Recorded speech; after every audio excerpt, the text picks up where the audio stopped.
হলো ছোটবেলা থেকে শুনে আসছি এক ওয়াক্ত নামাজ ছেড়ে দিলে 2 কোটি বা তার চেয়ে বেশি সময় জাহান্নামের আগুনে থাকতে হবে। এটা কতটুকু সহি?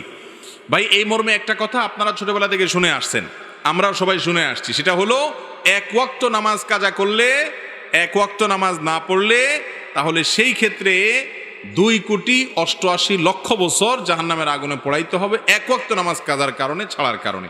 এই কথা শুনছেন না আপনারা? তো এই বিষয়টি আসলে যেই বর্ণনাতে পাওয়া যায়, সেই বর্ণনাতে 80 হুকবার কথা বলা হয়েছে। 80 হুকবাকে যোগ বিয়োগ করে 2,88,00,000 বছর বের করা হয়েছে। এটা ফাজাইলে আমালে শেখুল হাদিস জাকারিয়া রহমতুল্লাহ আলাইহি উল্লেখ করে এরপরে বলেছেন এই মর্মে হাদিস বিভিন্ন বইতে লেখা আছে, কিন্তু আমি কোথাও পাই নাই। এবং বিশুদ্ধ কথা হলো এটাই যে 2,88,00,000 বছর জাহান্নামের আগুনে পড়বে এক ওয়াক্ত নামাজ কাজা করার কারণে। এই মর্মে কোনো বিশুদ্ধ তো দূরের কথা, কোনো আপনার দুর্বল হাদিসও নাই, বরং এটি সম্পূর্ণ জাল, ভিত্তিহীন।